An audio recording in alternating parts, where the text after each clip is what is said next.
Medical science की दुनिया में ना एक बहुत ही सुकून देने वाली बात होती है। वहाँ एक्सरे मशीनें काम करती हैं। मतलब अगर किसी के पैर में दर्द है तो एक्सरे की तस्वीर साफ बता देगी कि हड्डी में दरार आखिर है कहाँ। बिल्कुल, सब कुछ एकदम स्पष्ट और सटीक होता है। एग्जैक्टली डॉक्टर बस उस सफेद लकीर की तरफ इशारा करेगा और आपका मेरा मतलब है मरीज का इलाज शुरू हो जाएगा। लेकिन देखिए, जब हम इंसानी बर्ताव, मनोविज्ञान और सबसे बढ़कर पैसे की दुनिया में कदम रखते हैं ना, तो वो एक्सरे मशीन अचानक से काम करना बंद कर देती है। हाँ, वहाँ कोई साफ तस्वीर नहीं होती। सही कहा। बल्कि एक ऐसी धुंध होती है जिसमें लोग अक्सर अपनी पूरी जिंदगी की कमाई और अपनी मानसिक शांति दोनों खो देते हैं। तो आज के इस गहन विश्लेषण में हम इसी धुन को डिकोड कर रहे हैं। और ये चर्चा बहुत जरूरी भी है। बिल्कुल। इस विस्तृत चर्चा का जो आधार है वो है राज शमानी के चैनल पर संदीप जेठवानी के साथ हुआ एक बहुत ही दिलचस्प इंटरव्यू। संदीप सालों तक भारत के सबसे अमीर लोगों के साथ काम करते रहे हैं और आज हमारा मिशन यही समझना है कि दुनिया के टॉप 1% लोग पैसे, जोखिम और भविष्य को किस नजरिए से देखते हैं। एक ऐसा नजरिया जिसे समझकर कोई भी अपने जीवन में बड़े बदलाव ला सकता है। और इस पूरी चर्चा की शुरुआत एक ऐसे आंकड़े से होनी चाहिए जो असल में मतलब काफी बेचैन करने वाला है। हाँ, वो भारत के जीनी गुणांक यानी जीनी कोएफिशिएंट वाला आंकड़ा है ना। बिल्कुल। सरल शब्दों में कहें तो ये एक ऐसा पैमाना है जो बताता है कि देश की दौलत कितनी मुट्ठी भर लोगों के पास सिमटी हुई है।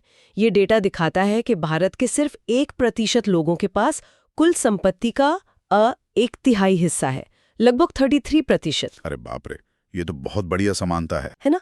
लेकिन देखिए, यहाँ सवाल ये नहीं है कि ये सही है या गलत। इस चर्चा के लिए सवाल ये है कि आखिर ऐसा क्या है जो इस 1% हिस्से को पता है और बाकी 99% लोगों की नजरों से बिल्कुल ओझल है। सही बात है। और इस सवाल की जड़ तक पहुंचने के लिए मुझे लगता है हमें सबसे पहले उस बुनियादी परिभाषा को तोड़ना होगा जो बचपन से हमारे दिमाग में बैठाई गई है। एग्जैक्टली। हम अक्सर मानते हैं कि संपत्ति या वेल्थ का मतलब है शोरूम से निकली हुई एक चमचमाती नई कार, एक बड़ा सा घर या डिजाइनर कपड़े। हाँ, मतलब जो इंस्टाग्राम पर दिखता है। बिल्कुल। लेकिन जब कोई गहराई से उन शीर्ष 1% लोगों के जीवन का विश्लेषण करता है ना, तो तस्वीर बिल्कुल अलग दिखती है। आर्थिक दृष्टिकोण से जैसे ही कोई वो नई और महंगी कार खरीद कर शोरूम से बाहर निकालता है, उसकी कीमत तुरंत कम हो जाती है। हाँ, और बैंक बैलेंस भी घट जाता है। वही तो, वो महज संपत्ति का प्रदर्शन है, संपत्ति का निर्माण नहीं। असली संपत्ति की परिभाषा बहुत सूक्ष्म है। असली वेल्थ का मतलब है समय। कर ये कहने की आजादी कि आज मैं वो करूंगी जो मेरा मन करेगा, जिसके साथ मेरा मन करेगा, और तब तक करूंगी जब तक मेरा मन करेगा। ओह, ये बात तो सोचने का नजरिया ही बदल देती है। क्योंकि अगर असली आजादी समय पर नियंत्रण है तो इसका मतलब ये बिल्कुल नहीं है कि इंसान काम करना ही छोड़ दे। बिल्कुल नहीं। मतलब फायर मूवमेंट जो है ना, यानी फाइनेंशियल इंडिपेंडेंस, रिटायर अर्ली, इसके विचार में मुझे हमेशा एक अजीब सा विरोधाभास लगता था। हाँ, वो रिटायरमेंट वाला कॉन्सेप्ट। हाँ, लोग कहते हैं कि उन्हें 40 की उम्र में रिटायर होना है, लेकिन मनोवैज्ञानिक सच ये है कि इंसान का दिमाग खाली बैठने के लिए डिजाइन ही नहीं हुआ है। अगर कोई कारपोरेट नौकरी से जल्दी रिटायर होना चाहता है तो असल में वो काम से नहीं भाग रहा है, वो उस मजबूरी से भाग रहा है जहां उसे किसी और की शर्तों पर काम करना पड़ता है। एग्जैक्टली। वो बस आजादी चाहता है ताकि वो एक किताब लिख सके या एक कैफे खोल सके या बस अपनी पसंद का काम करे जहां किसी बॉस को रिपोर्ट ना करना पड़े। सही कहा। अगर मैं इसे एक उपमा दूं तो फायर मूवमेंट की चाहत दरअसल जिंदगी के वीडियो गेम को बीच में ही पॉज कर देने जैसी है। इंसान बस थक कर गेम रोकना चाहता है, लेकिन असली वेल्थ क्रिएशन गेम के क्रिएटर मोड को अनलॉक करने जैसा है। अरे वाह, ये बहुत ही बढ़िया एनालॉजी है, क्रिएटर मोड। हाँ, जहां इंसान सिर्फ गेम खेलता नहीं है बल्कि वो उस गेम के नियम खुद बनाता है। और पता है, इसी क्रिएटर मोड तक पहुंचने की एक पूरी मनोवैज्ञानिक और ऐतिहासिक यात्रा होती है, जिसे हम भारत के संदर्भ में बहुत साफ तौर पे देख सकते हैं। अच्छा, वो कैसे? इसे ना 3 अलग-अलग पीढ़ियों या चरणों में समझा जा सकता है। पहला चरण है आय प्रबंधन या इनकम मैनेजमेंट। ये वो दौर था जिसने हमारे माता पिता की पीढ़ी को सबसे ज्यादा प्रभावित किया। 80 और 90 के दशक वाला दौर। बिल्कुल। जहां संसाधनों की भारी कमी थी, उस माइंडसेट में पूरा ध्यान बस इस बात पर होता था कि महीने की सैलरी से घर का खर्च कैसे चले और कुछ पैसे कैसे बच जाएं। एक बहुत दिलचस्प सर्वे भी है जो बताता है कि आज भी देश के लगभग 60% लोग अचेतन रूप से ये मानते हैं कि रिटायरमेंट के बाद उनके बच्चे ही उनकी आर्थिक सुरक्षा का जरिया बनेंगे। बाप रे, 60%! ये तो विशुद्ध रूप से सर्वाइवल की मान सकता है। हाँ, लेकिन जैसे जैसे अर्थव्यवस्था खुली और लोगों की बुनियादी जरूरतें पूरी होने लगी, हमने एक बड़ा शिफ्ट देखा। पैसा अलमारी से निकलकर बाजार में जाने लगा।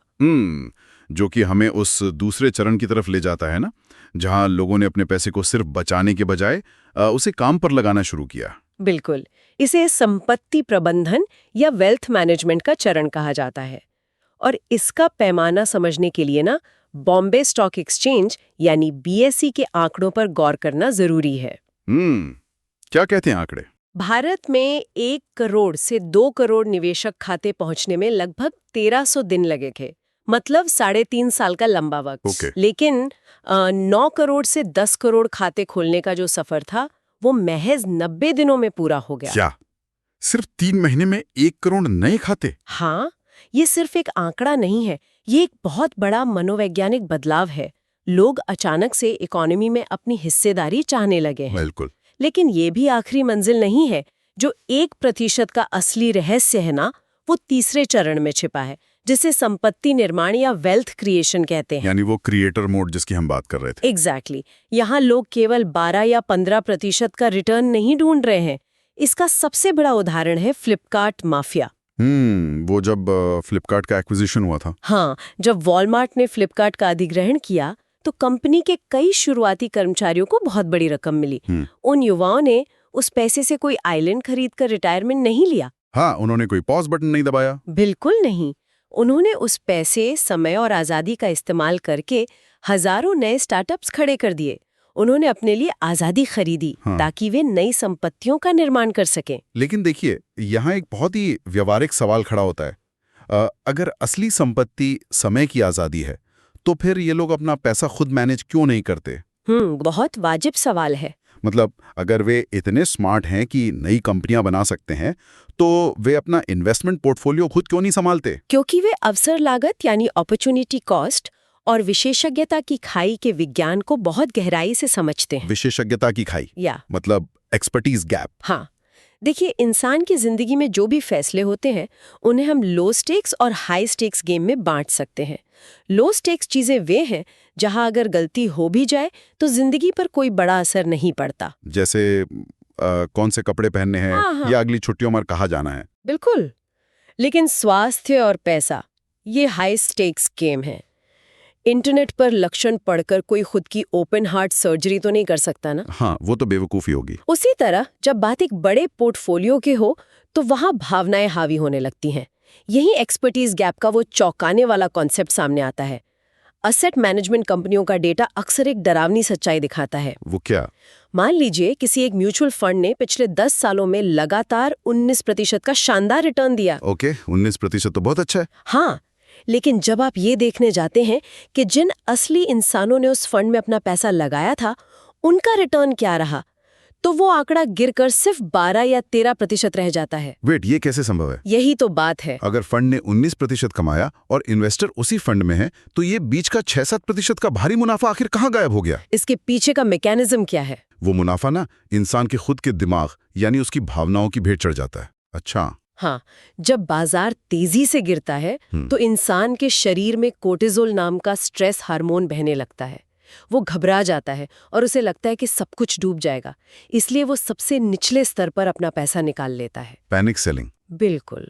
और जब बाजार एकदम चरम पर होता है, सब लोग पैसा बना रहे होते हैं, तब डोपामाइन हावी होता है। लालच के कारण वो ऊंचे दाम पर पैसा डाल देता है। FOMO, fear of missing out. Exactly. ये डर और लालच का चक्र उसे 6% का भारी नुकसान कराता है। इसलिए जो बड़े निवेशक होते हैं वे वेल्थ मैनेजर को केवल इसलिए पैसा नहीं देते कि वो कोई जादुई फंड चुन लेगा। तो फिर क्यों देते हैं? वे उसे इसलिए पैसा देते हैं ताकि वो मैनेजर बाजार के उतार चढ़ाव के दौरान उनकी भावनाओं के बीच एक दीवार बनकर खड़ा हो सके।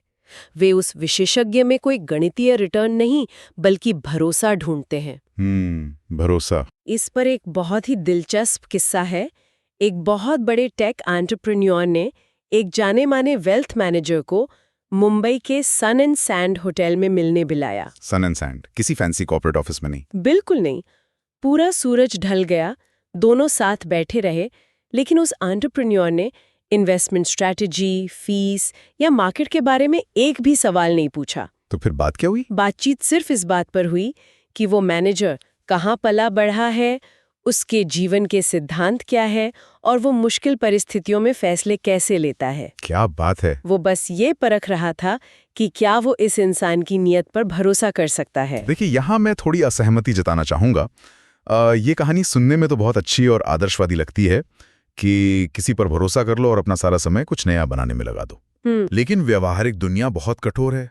क्या किसी अजनबी पर अपनी पूरी मेहनत की कमाई का अंधा भरोसा कर लेना असल में एक बहुत बड़ा जोखिम नहीं है? क्या भरोसा सच में एक टूल हो सकता है, या ये इंसान की सबसे बड़ी कमजोरी है जिसका कोई भी आसानी से फायदा उठा सकता है? मैं समझ रही हूँ, और ये एक बहुत ही जायज चिंता है। भरोसा जब बिना सोचे समझे किया जाए तो वो कमजोरी ही है। बिल्कुल। लेकिन जब टॉप के लोग भरोसा करते हैं ना, तो वे असल में एक मनोवैज्ञानिक जिम्मेदारी को ट्रांसफर कर रहे होते हैं। वो कैसे? जब वो एंटरप्रेन्योर ये तय कर लेता है कि उसे किस पर भरोसा करना है और वो मैनेजर से कहता है अब ये तुम्हारी जिम्मेदारी है, मैं इसमें दखल नहीं दूंगा, तो वो दरअसल उस मैनेजर के कंधों पर जवाबदेही का एक बहुत बड़ा मनोवैज्ञानिक भार डाल देता है। अच्छा, मतलब ओनरशिप दे दी। हाँ, ये सिर्फ एक आर्थिक लेन देन नहीं रह जाता। मैनेजर को पता होता है कि इस इंसान ने मुझ पर पूरा दांव लगा दिया है, और ये एहसास उसे गलतियां करने से रोकता है। टाटा ब्रांड इसका एक जीवंत उदाहरण है। टाटा, हाँ, भरोसे का दूसरा नाम। बिल्कुल। उनका भरोसा रातों रात नहीं बना। दशकों तक जब लगातार सही फैसले लिए जाते हैं और हर मुश्किल वक्त में उस भरोसे को टूटने से बचाया जाता है, तो वो भरोसा कंपाउंड होने लगता है। वो एक बहुत बड़ी अमूर्त संपत्ति बन जाता है। तो ये पूरी तरह से कंपाउंडिंग का ही खेल है। और जितना मैं समझ पा रहा हूँ, कंपाउंडिंग का ये सार्वभौमिक नियम सिर्फ पैसे या बाजार तक सीमित नहीं है। बिल्कुल नहीं। इंसान का टैलेंट, उसकी साख, उसके रिश्ते और सब कुछ कंपाउंड होता है। लेकिन विडंबना देखिए, हम इंसान अक्सर इस नियम को खुद ही तोड़ देते हैं। सही कहा। असल में तात्कालिक संतुष्टि यानी इंस्टेंट ग्रेटिफिकेशन कंपाउंडिंग की सबसे बड़ी दुश्मन है। इंसान का दिमाग हमेशा रोमांच और जल्दी नतीजे ढूंढता है। हाँ, बोरियत पसंद नहीं है हमें। लोग बार बार निवेश की जगह बदलते हैं क्योंकि उन्हें लगता है कि कहीं और ज्यादा पैसा बन रहा है, और इसी चक्कर में वे उस लंबी अवधि के जादुई असर को खो देते हैं। इसे करियर में प्रतिष्ठा यानी रेपुटेशन की कंपाउंडिंग के उदाहरण से बहुत अच्छी तरह समझा जा सकता है। करियर में कंपाउंडिंग ये कैसे काम करता है? मान लीजिए कोई व्यक्ति किसी कंपनी में 5 साल से काम कर रहा है। उसने वहां अपनी एक साख बनाई है, लोगों का भरोसा जीता है। अब उसे किसी दूसरी कंपनी से महज 15% सैलरी हाइक का ऑफर मिलता है और वो नौकरी बदल लेता है, जो कि बहुत आम बात है आजकल। हाँ, कागज पर उसे लगता है कि उसका फायदा हुआ, लेकिन असलियत में उसने अपनी उस साख की कंपाउंडिंग की डोर को काट दिया जो उसने कंपनी ए में बनाई थी। अरे हाँ। कंपनी बी में उसे वो प्रतिष्ठा, वो भरोसा शून्य से दोबारा बनाना पड़ेगा। जो लंबी छलांग वो पुरानी कंपनी में अपनी साख के दम पर लगा सकता था, वो अब संभव नहीं है। ये बहुत ही पावरफुल पॉइंट है, और ये बात स्किल्स और टैलेंट पर भी बिल्कुल फिट बैठती है। डेविड एपस्टीन की मशहूर किताब है रेंज, उसमें इस बात का बहुत ही सुंदर उदाहरण है। हाँ, रॉजर फेडरर वाला उदाहरण ना। एग्जैक्टली। अक्सर हमें लगता है कि फेडरर बचपन से ही सिर्फ टेनिस के कोर्ट में पसीना बहा रहे होंगे, लेकिन ऐसा नहीं था।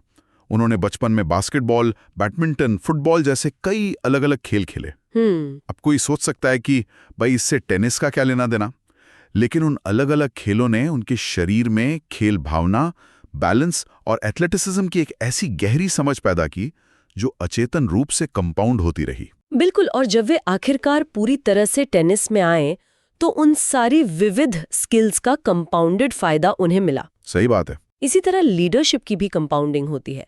आप देखेंगे कि कई बेहतरीन सीईओ किसी एक विशेष इंडस्ट्री के एक्सपर्ट नहीं होते। हाँ, वो तो इंडस्ट्री बदलते रहते हैं। बिल्कुल, वे कभी फार्मा कंपनी चलाते हैं, तो कभी टेक कंपनी, तो कभी कोई ऑटोमोबाइल कंपनी। ऐसा इसलिए क्योंकि वो किसी विषय विशेष को नहीं, बल्कि लोगों से काम निकलवाने, विजन सेट करने और अनिश्चितता से निपटने की लीडरशिप स्किल को कंपाउंड कर रहे होते हैं। ओह, अगर मैं इसे एक चित्र के रूप में देखूं ना, तो पैसे, करियर या जीवन में बार-बार रोमांच ढूंढना वैसा ही है जैसे किसी पौधे को तेजी से बड़ा करने की चाहत में उसे हर हफ्ते उखाड़ कर नई मिट्टी वाले गमले में ट्रांसप्लांट करना। बहुत बढ़िया उपमा है। हाँ, हमें लगता है कि नई मिट्टी से वो तेज बढ़ेगा, लेकिन असलियत यह है कि वो पौधा तेज नहीं बढ़ेगा। जड़ों को अंधेरे में स्थिर रहकर जमीन पकड़ने का वक्त ही नहीं मिलेगा और वो बार बार उखड़ने के शौक से मर जाएगा। स्थिरता और समय, यही तो कंपाउंडिंग की असली खाद है। लेकिन देखिए, कंपाउंडिंग को अपना जादू दिखाने के लिए एक लंबा रनवे चाहिए, और यही पर इस पूरी पहेली का सबसे मुश्किल हिस्सा आता है। मुश्किल हिस्सा? वो क्या है? इंसान का दिमाग अतीत में जीने के लिए प्रोग्राम किया गया है, लेकिन संपत्ति हमेशा भविष्य में बनती है। अतीत में जीने के लिए मतलब पास्ट में? हाँ, हमारी पूरी शिक्षा प्रणाली हमें पीछे मुड़कर देखना सिखाती है। इतिहास के पैटर्न पढ़ाए जाते हैं, पुरानी केस स्टडीज रटाई जाती हैं, लेकिन भविष्य कैसे काम करेगा इस पर सोचने का कोई ढांचा नहीं दिया जाता। ये बात तो है। कैलिफोर्निया की सिंगुलैरिटी यूनिवर्सिटी की एक क्लास का बहुत ही शानदार किस्सा है जो इस सेकेंड ऑर्डर थिंकिंग के मैकेनिज्म को समझाता है। हाँ, ये सेकेंड ऑर्डर थिंकिंग आखिर काम कैसे करती है? उस क्लास में छात्रों को विचार करने के लिए एक तकनीक दी गई, बिना ड्राइवर के चलने वाली कारें, यानी ड्राइवरलेस कार्स। पहली सतह की सोच या फर्स्ट ऑर्डर थिंकिंग ये कहेगी कि अगर कारें खुद चलेंगी तो हमें ड्राइव नहीं करना पड़ेगा और हम गाड़ी में बैठकर कुछ और काम कर सकेंगे। हाँ, सामान्य सोच ही है। लेकिन सेकेंड ऑर्डर थिंकिंग इस श्रृंखला को आगे बढ़ाती है। अगर कारों को ड्राइवर की जरूरत नहीं है तो उनका इस्तेमाल कभी भी हो सकता है। वे 24 घंटे सड़कों पर उपलब्ध रह सकती हैं। सही बात है। जब आपको कोई भी कार किसी भी वक्त मिल सकती है तो आप अपनी निजी कार खरीदने में लाखों रुपए क्यों फंसाएंगे? कोई नहीं फंसाएगा। और अब सोच का तीसरा स्तर देखिए, अगर लोग निजी कारें खरीदना बंद कर देंगे तो उन विशाल बैंकों और कंपनियों का क्या होगा जिनका पूरा का पूरा बिजनेस मॉडल ही लोगों को कार लोन देने पर टिका हुआ है? उनकी बुनियाद हिल जाएगी। ओहो, ये तो पूरी इंडस्ट्री कोलैप्स होने वाली बात हो गई। यही होता है सेकेंड ऑर्डर थिंकिंग। एक तकनीक से शुरू होकर पूरी एक इंडस्ट्री के खत्म होने तक की संभावनाओं को देखना। ओह, ये बहुत ही शक्तिशाली नजरिया है, क्योंकि जब हम चीजों के दूरगामी प्रभाव नहीं सोचते ना, तो हम अनजाने में बहुत कुछ बदल देते हैं। इंस्टाग्राम के सिर्फ एक लाइक बटन के डिजाइन को ही देख लीजिए। बिल्कुल। डिजाइन करने वालों ने सोचा होगा कि इससे लोग एक दूसरे की तस्वीरों की तारीफ कर पाएंगे, लेकिन उसका सेकंड ऑर्डर प्रभाव यह हुआ कि उसने पूरी एक ऐसी पीढ़ी खड़ी कर दी जो हर दिन हर मिनट वैलिडेशन या दूसरों की मंजूरी के लिए भूखी रहती है। एग्जैक्टली। और जब हम भविष्य के इन प्रभावों को नहीं देख पाते तो हम अतीत के आंकड़ों यानी पास्ट परफॉर्मेंस के मायाजाल में फंस जाते हैं। वो स्प्रेडशीट वाला मायाजाल? हाँ, इंसान स्प्रेडशीट और पिछले 10 साल के रिटर्न्स देखकर भविष्य तय करना चाहता है। बिटकॉइन का उदाहरण सबसे सटीक है यहाँ। अरे हाँ, बिटकॉइन में सबसे भारी निवेश तब नहीं आया जब वो बन रहा था, बल्कि तब आया जब वो अपने बिल्कुल चरम पर था। लोगों ने पास डेटा देखा कि इसने हजारों गुना रिटर्न दिया है और उन्होंने बिना सोचे समझे ऊंचे दाम पर खरीद लिया और फिर क्रैश हो गया। बिल्कुल। नतीजतन बाद में आने वाले ज्यादातर लोगों का भारी नुकसान हुआ। ऐसा ही भ्रम 2021 के डिजिटल बूम में भी दिखा था। महामारी के दौरान सब कुछ ऑनलाइन हो गया। Zoom meetings, Netflix, online classes. हाँ, सबको लगा अब तो बस यही दुनिया है। पुराने डेटा और उस पल के ट्रेंड को देखकर सबने मान लिया कि अब दुनिया हमेशा के लिए ऐसी ही रहेगी। लेकिन 2022 की एक रिसर्च सामने आई जिसने सबको चौंका दिया। क्या था उस रिसर्च में? 72% जेंजी युवाओं ने कहा कि वे अब नेटफ्लिक्स पर फिल्में देखने के बजाय ऑफलाइन कॉन्सर्ट्स में जाना चाहते हैं, अपने दोस्तों से आमने सामने मिलना चाहते हैं। Screen fatigue. बिल्कुल। इंसान की बुनियादी जरूरतें स्प्रेडशीट के आंकड़ों को पलट देती हैं। इसीलिए जो लोग सच में संपत्ति का निर्माण करते हैं वे स्प्रेडशीट पर नहीं बल्कि भविष्य की एक मजबूत कहानी पर दांव लगाते हैं। कहानी पर? हाँ, टेस्ला के इलेक्ट्रिक व्हीकल का उदाहरण ले लीजिए। जब एलन मस्क ने शुरुआत की तो कोई स्प्रेडशीट ये साबित नहीं कर सकती थी कि ये कंपनी सफल होगी। उनके पास सिर्फ एक कहानी थी कि भविष्य इलेक्ट्रिक होगा और ये पर्यावरण के साथ साथ दिखने में भी बहुत आकर्षक होगा। और लोगों ने उस कहानी को खरीद लिया। लोगों ने निवेशकों ने और सबसे जरूरी बात सप्लायर्स के पूरे इकोसिस्टम ने उस कहानी पर भरोसा किया और उसी भरोसे के दम पर वो भविष्य हकीकत बन गया। लेकिन देखिए, यहाँ इंसान के दिमाग की वायरिंग से जुड़ा एक बहुत ही बड़ा पेंच है। हमारा दिमाग लाखों सालों के विकास से गुजरा है और इसे अनिश्चितता से नफरत है। Survival instinct. हाँ, जंगल में अनिश्चितता का मतलब मौत होता था। इसीलिए हमारा दिमाग हमेशा निश्चितता या सर्टेनिटी चाहता है, जो उसे पुराने डेटा से मिलती है।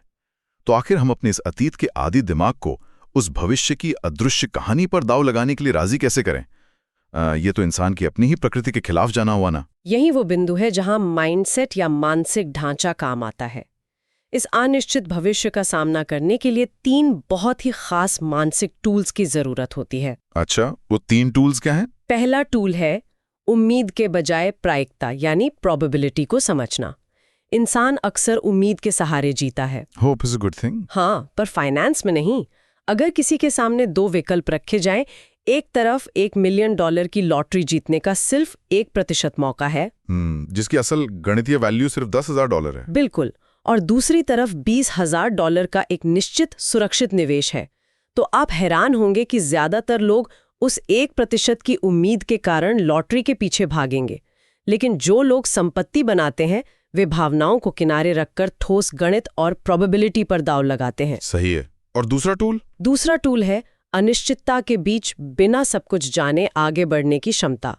हम अक्सर अखबारों में पढ़ते हैं कि बड़े उद्यमियों ने बहुत ही बेपरवाह होकर जोखिम लिए। हाँ, कि सब कुछ दांव पर लगा दिया। लेकिन सच्चाई कुछ और है। वे घातीय या एक्सपोनेंशियल रिस्क इसलिए ले पाते हैं क्योंकि उन्होंने अपना बेसलाइन बहुत सुरक्षित रखा होता है। उन्हें पता होता है कि अगर ये बड़ा स्टार्टअप फेल भी हो गया तो बदतरीन स्थिति में भी अपनी पुरानी 50,000 की नौकरी वापस पा सकते हैं। मतलब उनका सेफ्टी नेट तैयार रहता है। एग्जैक्टली। जब इंसान को ये पता होता है कि नीचे गिरने की एक सीमा है तो वो खुले आसमान में लंबी उड़ान भरने से नहीं डरता। और तीसरा टूल कौन सा है? तीसरा टूल सबसे दिलचस्प है। ये है असुरक्षा यानी इनसिक्योरिटी का सामना करना। असुरक्षा? लेकिन इसे तो हमेशा एक कमजोरी या आत्मसंदेह के रूप में देखा जाता है। बस नजरिया बदलने की जरूरत है। जब किसी इंसान को कोई चीज नहीं आती तो वो अक्सर कहता है मैं इसके लिए नहीं बनाऊं, मुझे ये नहीं आता। वो अपनी असुरक्षा को हार मानने का कारण बना लेता है। हाँ, ब्लॉक हो जाता है। लेकिन जो कामयाब होते हैं वे सिर्फ अपनी डिक्शनरी में एक शब्द जोड़ देते हैं, अभी तक, यानी येट। वे कहते हैं मुझे ये काम अभी तक नहीं आता पर मैं इसे सीख सकता हूँ। क्या बात है। ये एक छोटा सा बदलाव असुरक्षा को सीखने की सबसे बड़ी भूख में बदल देता है। और शब्दों की ये ताकत कोई दार्शनिक बात नहीं है, ये विशुद्ध रूप से विज्ञान है। विज्ञान कैसे? एक स्काई डाइवर के किस्से से इसे बहुत अच्छी तरह समझा जा सकता है। कल्पना कीजिए एक पेशेवर स्काई डाइवर और एक आम इंसान हवाई जहाज के दरवाजे पर खड़े हैं। मुझे तो सोचकर ही डर लग रहा है। हाँ, जैसे ही दरवाजा खुलता है और नीचे हजारों फीट गहरी खाई दिखती है तो दोनों के शरीर की प्रतिक्रिया बिल्कुल एक जैसी होती है। मतलब बायोलॉजिकल रिएक्शन सेम होता है? बिल्कुल। दोनों के शरीर में कॉर्टिसोल और एड्रेनलिन का स्तर बढ़ जाता है, दिल की धड़कन तेज हो जाती है, हथेलियों में पसीना आता है। रासायनिक और जैविक रूप से शरीर के अंदर एक ही घटना घट रही है। लेकिन आम इंसान के दिमाग ने बचपन से सीखा है कि जब शरीर में ऐसा हो तो उस पर डर या घबराहट का ठप्पा लगा दो। वहीं उस पेशेवर स्काई डाइवर ने सालों की ट्रेनिंग से अपने दिमाग को ये सिखाया है कि इन लक्षणों को उत्साह या एक्साइटमेंट का नाम दो। सिर्फ एक शब्द, एक लेबल बदलने से पूरी हकीकत बदल जाती है। एग्जैक्टली। तो ये पूरी तरह से शब्दावली का विज्ञान है और ये विज्ञान सिर्फ आसमान में नहीं बल्कि कॉर्पोरेट दुनिया में भी उतना ही सच है। डिजर्व कंपनी का जो उदाहरण इस चर्चा में सामने आया ना, वो इसका प्रत्यक्ष प्रमाण है। हाँ, डिजर्व वाला केस स्टडी बहुत शानदार है। उन्होंने अपनी कंपनी में कस्टमर सपोर्ट स्टाफ को ये नाम देना ही बंद कर दिया। उन्होंने उन्हें मेंबर पार्टनर्स कहना शुरू किया और उनका लक्ष्य सिर्फ सपोर्ट टिकट को बंद करना नहीं रखा बल्कि ग्राहकों को प्रसन्न या डिलाइट करना रखा। और इसका असर भी दिखा। बिल्कुल। जब कर्मचारियों को पार्टनर बुलाया जाता है और उनका लक्ष्य प्रसन्नता तय किया जाता है तो उन्हें किसी ट्रेनिंग मैनुअल से ये नहीं सिखाना पड़ता कि ग्राहकों से अच्छा बर्ताव कैसे करना है। जो शब्द वो हर दिन सुनते हैं वही शब्द उनके व्यवहार को आकार दे देते हैं। एकदम सही। और अगर हम इसे और भी बड़े पैमाने पर देखें ना, तो शब्दों और कहानियों के इसी विज्ञान पर भारत की अगली बड़ी आर्थिक छलांग भी टिकी है। इसे वित्तीयकरण या फाइनेंशियलाइजेशन कहा जाता है। फाइनेंशियलाइजेशन सरल शब्दों में इसका मतलब है कि लोग अब अपनी संपत्ति को सिर्फ सोने के गहनों या जमीन के रूप में अलमारी या तिजोरी में बंद नहीं रख रहे हैं। वे अर्थव्यवस्था की मुख्य धारा से जुड़ रहे हैं। पैसा सिस्टम में आ रहा है। क्रेडिट, बीमा और वेल्थ मैनेजमेंट के जरिए वो पैसा पूरे देश के सिस्टम में बह रहा है। और यही लिक्विड इकोनॉमी भारत के भविष्य का सबसे बड़ा अवसर है। तो अगर हम इस पूरी विस्तृत चर्चा के धागों को एक साथ पिरोएं तो तस्वीर कुछ ऐसी बनती है। असली संपत्ति सिर्फ बैंक के अंकों का खेल नहीं है। ये वो आज़ादी है जो इंसान को अपना समय अपनी शर्तों पर जीने का अधिकार देती है। बिल्कुल। उस आज़ादी को बचाने के लिए ये स्वीकार करना ज़रूरी है कि इंसान हर चीज़ का विशेषज्ञ नहीं हो सकता और उसे भावनाओं से बचने के लिए सही जगह पर जिम्मेदारी और भरोसा सौंपना आना चाहिए। सही कहा। एक बार वो स्थिरता बन जाए तो फिर कंपाउंडिंग को अपना काम करने की लंबी रनवे मिलती है और आखिर में पीछे मुड़कर स्प्रेडशीट देखने के बजाय भविष्य की अनिश्चित कहानियों पर दाव लगाना सीखना होता है। बेहतरीन सारांश है ये। लेकिन इस पूरी चर्चा को समेटते हुए एक बहुत ही गहरा विचार जहन में आता है। अगर स्काई डाइवर के उदाहरण से यह साबित होता है कि डर और उत्साह शरीर के लिए रासायनिक रूप से एक ही चीज है, तो क्या असुरक्षा को भी अपनी डिक्शनरी में एक नया नाम दिया जा सकता है? शायद जिज्ञासा या सीखने की शुरुआत। और अगर हम इसके अंतिम निष्कर्ष पर पहुंचें तो क्या होगा अगर जीवन का सबसे बड़ा कंपाउंडिंग एसेट हमारा बैंक बैलेंस, हमारा घर या यहां तक कि हमारा टैलेंट भी नहीं है? तो फिर क्या है? क्या होगा अगर सबसे बड़ा एसेट अनिश्चितता के बीच शांति से बैठ पाने की हमारी क्षमता, the capacity to sit with uncertainty है? वाह! जरा सोचिए, जितना ज्यादा इंसान उस अनजाने कल को बिना डरे स्वीकार कर पाएगा, जहां कोई स्प्रेडशीट या पिछला आंकड़ा मदद नहीं कर सकता, शायद उसकी असली संपत्ति, उसकी आजादी उतनी ही तेजी से और बिना किसी रुकावट के बढ़ेगी। और यही वो असली क्रिएटर मोड है, जहां इंसान अपने नियम खुद तय करता है। बिल्कुल। सोचने के लिए बहुत कुछ है। आज के इस गहन विश्लेषण को हम इसी विचार के साथ यहीं विराम देते हैं। सुनने और जुड़ने के लिए शुक्रिया। मिलते हैं अगली चर्चा में।